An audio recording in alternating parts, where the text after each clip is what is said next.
Hi, Goddess of Love here again. Kamusta kayo dyan, mga goddess ko? Anong meron sa inyo today, no? So, another short reading tayo for the air signs, Gemini, Libra, and Aquarius. So, tignan natin anong message sa inyo ng inyong person, ng inyong inner self, and from universe din, no? So, tignan natin, no? So, message ng inyong person. Kuha tayo ng 2 cards for the sign ng ating air signs, Gemini, Libra, and Aquarius. So, tingnan natin anong message ng inyong person, no, na naiisip. So, tignan natin. You have this, you speak to me through music, no? So, for some of you, no, naaalala ka ng person mo, no? Kapag nakakarinig siya ng mga music, no? O vice versa, no? Pwede rin kayo din, no? Naaalala nyo. So, ano pa ba? So, you have this, I hid who I really am from you, no? So, merong hindi sinasabi ang person mo tungkol sa kanyang sarili, no? So, take what's resonate, no? For some of you, meron kayong person na hindi siya totally open sa inyo, no? Kung sino man ito, kayo lang nakakaalam, no? So, maybe, pwedeng itong person na ito is nakilala nyo lang sa online, no? Pwedeng ganon. Kung ano lang yung pinopost niya, dun lang kayo nagbe-base, no? But then, behind that, baka meron pa siyang hindi sinasabi sa inyo, no? So, yeah, tingnan nyo na lang, take what's resonate, no? So, meron kayong person na naiisip kayo kapag may naaalala kayo, I mean, through music, no? And for some of you naman, meron person na hindi pa totally totoo sa inyo, no? So, medyo ingat-ingat kayo rito, no? So, meron kayong person na nakakausap ngayon na hindi totally totoo lahat ng or meron pa siyang hindi sinasabi sa inyo, no? Air sign, no? So, yeah, take what's resonate, no? So, kayo lang nakakaalam yan. So, tignan naman natin anong message ng inyong inner self, no? Air signs, no? Gemini, Libra, and Aquarius, no?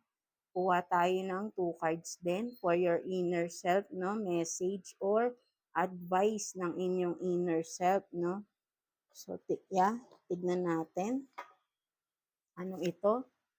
So, you have this wisdom and what is this? Silence.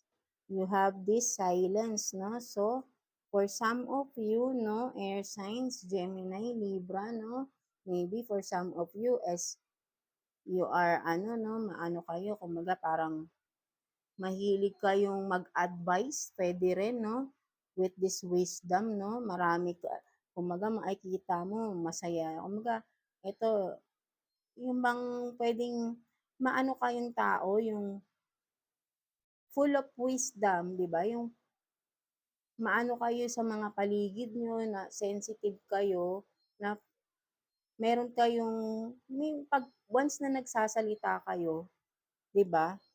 Parang nakikinig lahat yung mga tao, something like that, no? So, for this wisdom, no, for some of you are signs na kung pag nagsasalita kayo, there is wisdom, no? Take what's resonate, no?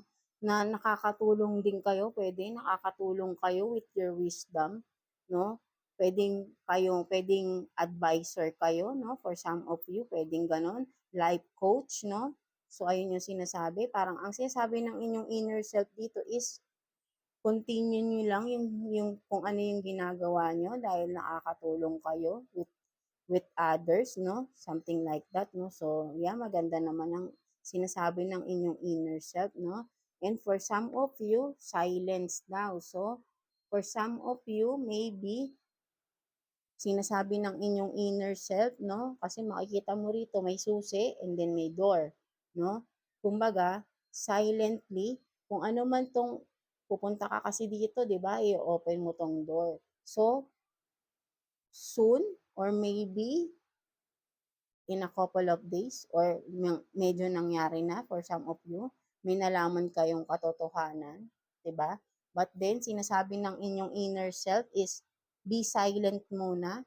Kung ano man ito mga nalalaman mo, wag mo munang ipagsasabi, no? Kasi puwedeng makasama sa'yo, right, 'no? So, wag kang kung ano man yung mga nalalaman mo right now, wag mo muna daw ipagsasabi, something like that, 'no?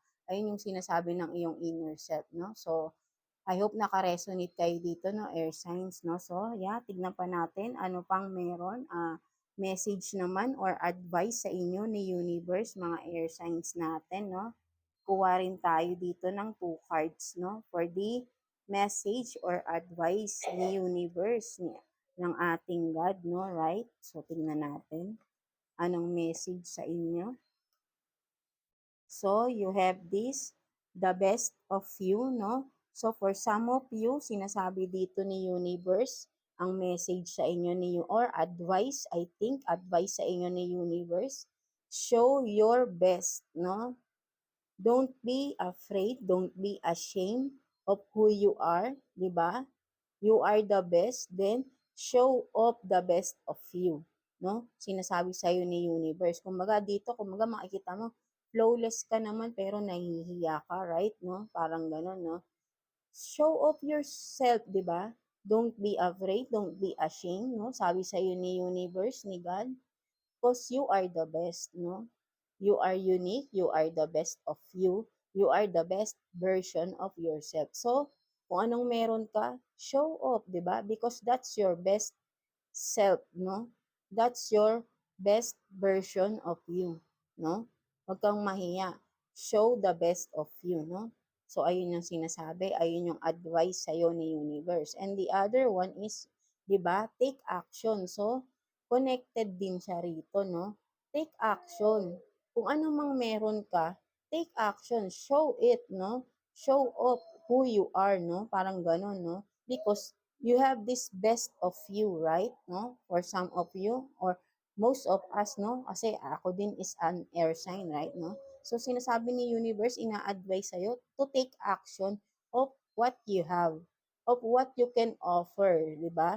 Wag mong itago kung ano man itong mga kakayahan mo because that is the best of you, right? May patutunguhan itong kung ano man itong skills mo, right? Pwedeng skills mo, talents mo. Show them, no? That's the best of you, right? No? That's the best that you can offer, di ba? And it will help you, I think, in your progress, in your future, no? So, take action. Wag mong itago.